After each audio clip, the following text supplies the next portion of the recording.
Halo teman-teman semuanya. Dalam teori fungsionalisme, lembaga ekonomi, masyarakat dianggap sebagai sebuah sistem yang saling bergantung. Lembaga ekonomi seperti bank punya fungsi utama. Yang pertama yaitu menjaga aliran sumber daya. Yang kedua yaitu menyediakan barang dan jasa. Dan yang ketiga yaitu serta memastikan stabilitas sosial tetap berjalan. Tapi, apa yang terjadi kalau fungsi itu tidak dijalankan benar? Ketika kejujuran dan kepercayaan, dua hal penting dalam sistem ekonomi mulai pudar. Seluruh keseimbangan masyarakat ikut terguncang. Mari kita lihat kisah di sebuah bank kecil, tempat di mana satu keputusan bisa menggoyang sistem yang seharusnya stabil. Selamat menyaksikan. I didn't know what I was looking for till I found her.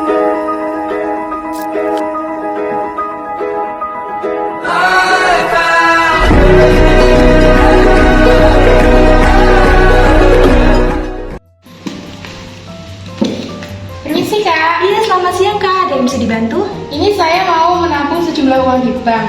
Tapi kebetulan saya baru pertama kali melakukan penabungan ini. Mohon diberi instruksi gimana cara penabungannya. Oh iya, bisa Kak. Kakaknya mau nabung berapa jumlahnya? Sekitar 15 juta sekian. Oh iya, boleh Kak. Sebentar ya. Iya. Nah, jadi nanti kakaknya tanda tangan di sini. Ya. Tapi untuk uangnya bisa disetorkan dulu ke kami ya. Nanti akan kami proses. Ya, baik. Mana? Sini ya Kak. Di sini ya. Jumlah uangnya 15 juta ya Kak? Iya, betul. Oke. Nah, oke. Sudah ya Kak? Iya, sudah. Terima kasih ya Kak. Nanti Iya. untuk buku tabungannya bisa kakak ambil sekitar 1 minggu lagi ya Kak Oh iya, kesini. gitu ya. Makasih ya Kak. Iya, sama-sama. Mari Kak. Iya.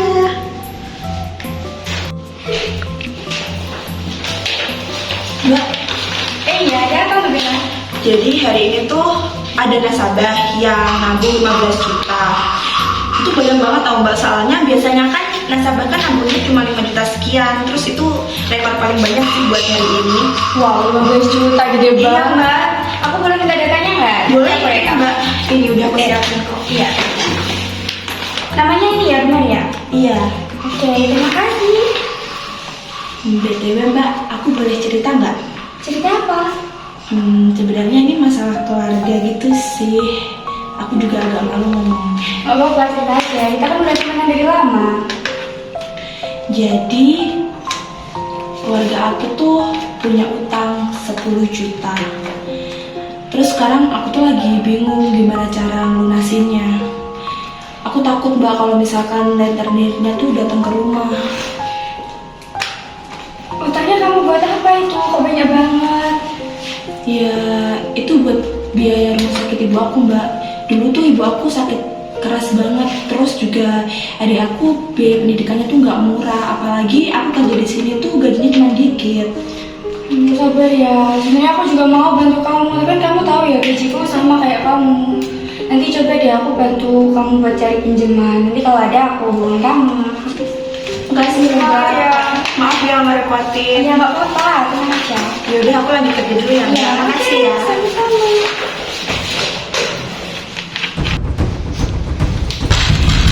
Woi, buka pintunya. Woi, bayar utang lo. Woi.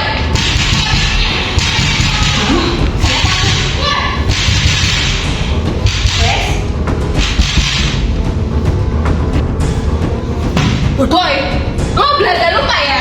Utangnya 10 juta, belum lo bayar. Ini udah waktunya. Tapi kan saya udah bilang saya mau bayar 5 hari lagi. 5 hari. Waktu. 1 tahun belum lo bayar. Terus gimana Mbak? Saya juga nggak punya uang. Gue kasih lo waktu 3 hari. Kalau lo gak bayar, semua aset lo gue sita. Paham? Astagfirullahaladzim.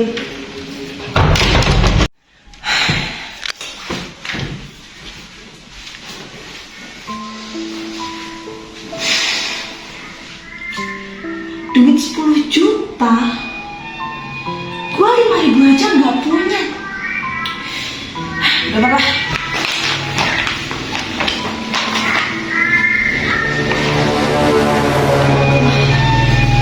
Duit nasabah 15 juta.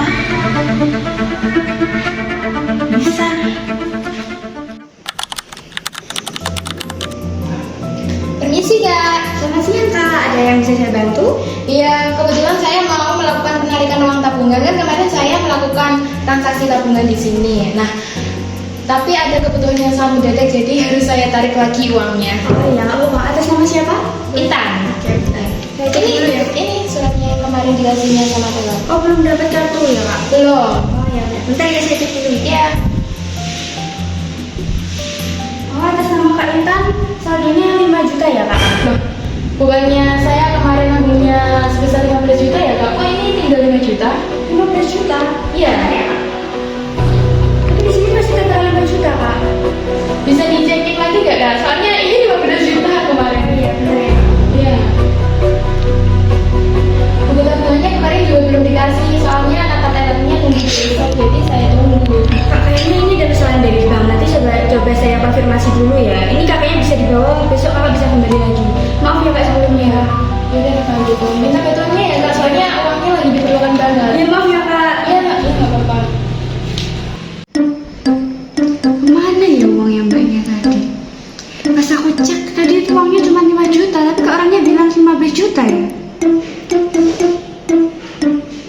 Oh iya, aku ingat. Waktu itu kan Mbak Bella cerita kalau ada orang yang nabung 15 juta. Apa aku tanya Mbak Bella aja ya? Ya deh, aku tanya aja.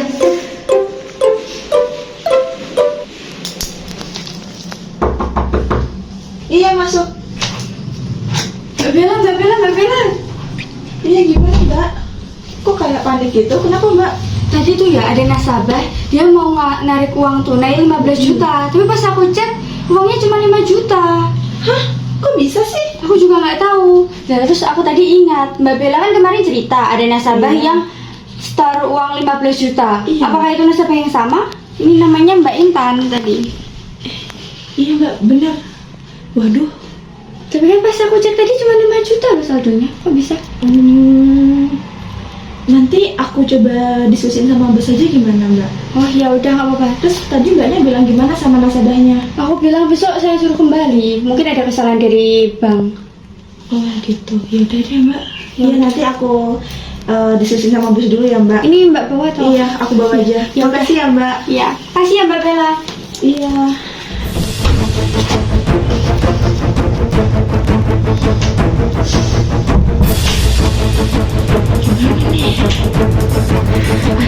Gimana nih? Ini nasabahnya pakai kesini segala lagi, padahal kan baru bulan dan 1 minggu lagi. Kenapa sih dia kesini? Gimana nih ngomong sama bosnya? Aduh, siapa sih malam-malam? Boy, mana janji lo? Sini, bayar kamu sekarang.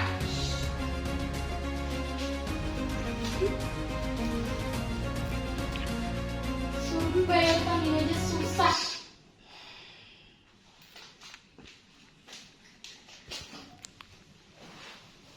Kau kalau nggak bisa bayar utang, nggak usah ngutang, ngerti? Masa sih? Tapi masa aku harus ngorbanin Mbak Resti? Ya udahlah ya, daripada ketahuan. Bos, lagi repot nggak? Enggak, ada apa? Gini, tadi saya itu dapat laporan. Tadi kan ada nasabah yang mau tarik tunai 15 juta, tapi di saldonya itu sisanya cuma 5 juta, bos. Kok bisa ya? Gimana bisa? Ini tuh tanggung jawab kamu. Gimana sih kamu sebagai karyawan? Itu uang nggak sedikit loh. Itu jumlahnya cukup banyak. Gimana nanti kalau kita kehilangan nasabah kita? Mau tanggung jawab kamu? Gini, bos, saya itu udah punya satu target, bos. Tadi saya itu lihat Mbak Res itu lagi nanganin data yang itu, bos. Nama nasabahnya itu Mbak Intan. Saya itu tahu, bos, aku jangan-jangan Mbak Resti ya pelakunya. Resti, Iya, bos, saya dari situ saya lihat sendiri. kenapa kamu bisa nuduh Resti? Punya bukti apa kamu? Resti itu karyawan saya sudah dari lama. Nggak mungkin dia punya sikap seperti itu. Mungkin aja, bos, soalnya tadi tuh buktinya udah nyata. Saya tadi lihat Mbak Resti itu nanganin data-data yang udah diinput sama Mbak Intan. Kurang ajar. Udah, pergi kamu, panggil Resti ke sini sekarang. Iya bos, terima kasih ya bos. Permisi bos, bos manggil saya. Iya, silakan. Dia kan bos. Resti, kemarin Bella bilang bahwa kamu yang menyimpan catatan uang nasabah yang bernama Intan dan dia kehilangan uang sekitar 10 juta, Resti. Resti, itu bukan uang yang kecil, itu uang yang sangat banyak sekali.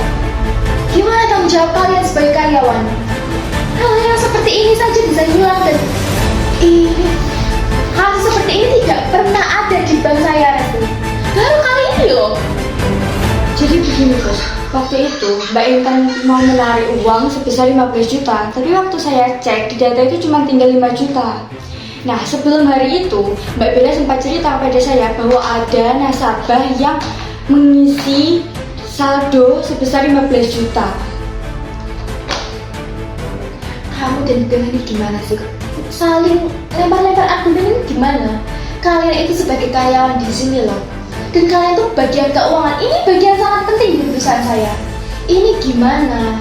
Gimana tanggung jawab kalian sebagai karyawan?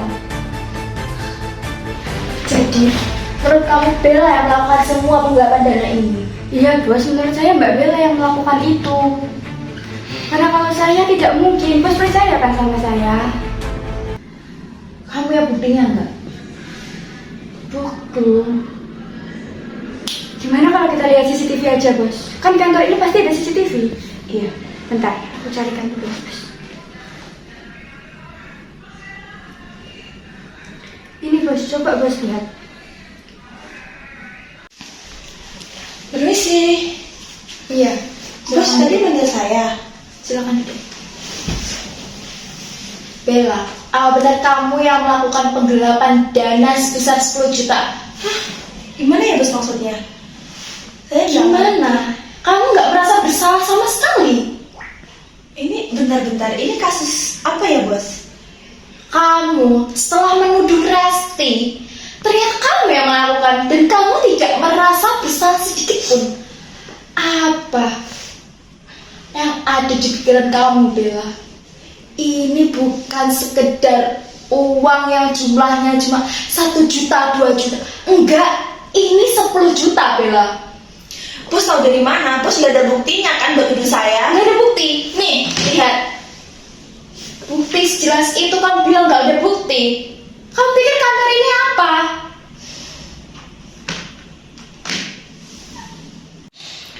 Ada apa ya Mbak? Kenapa saya dipanggil lagi ke sini? Kemudian bagaimana pertanggungjawaban terkait uang saya yang hilang kemarin? Jadi begini Mbak Intan, kemarin saya baru dengar dari karyawan saya bahwa Mbak Intan kehilangan uang sebesar 10 juta di sini, dan saya juga menyadari bahwa hal itu adalah kesalahan karyawan saya dan saya tidak tahu menahu atas hal itu. Tapi saya akan bertanggung jawab sebisa mungkin, dan tolong sekali kepada Mbak Intan, tolong jangan bawa masalah ini ke ranah hukum, karena ini ternyata terjadi saya dibicara pemerintah untuk menjadi volunteer di sini. Gimana ya Mbak? Bukan melihat dari sisi seperti itu ya Mbak, seharusnya sebagai CEO yang bertanggung jawab, Mbak bisa menghandle masalah ini dengan baik. Kenapa kok bisa terjadi kebobolan seperti ini? Saya nggak mau tahu ya. Pokoknya saya mau uang saya itu kembali lagi. Atau kalau perlu, kalau misal uang saya nggak kembali lagi ke tangan saya, maka hal ini harus dibawa ke ranah hukum. Mbak jangan dong mbak. Mbak tolong mbak. Saya janji, beri saya waktu mbak, nanti saya akan kembaliin uang mbak. Bukan masalah waktu, tapi ini adalah bank, lembaga yang biasanya dipercaya sama masyarakat untuk menyimpan aset yang ada pada masyarakat. Kenapa kok bisa ya lembaga bank secara ini? Hal ini sudah harus dibawa ke ranah hukum. Pokoknya saya nggak mau tahu. Mbak tolong mbak, jangan mbak. Saya masih punya keluarga yang harus saya hidupin mbak, tolong. Iya Mbak, saya tahu. Tapi cara yang telah kamu gunakan itu sangat cukup fatal. Hal ini sudah tidak bisa ditoleran lagi.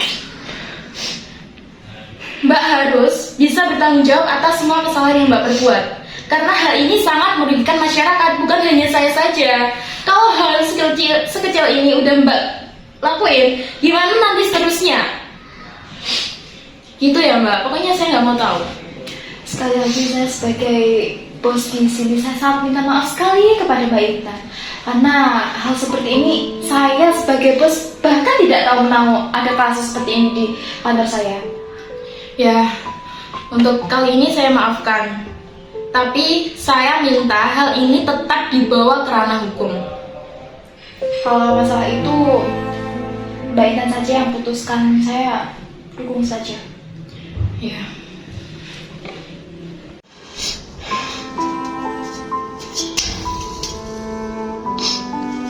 Harusnya aku tuh nggak ada di sini.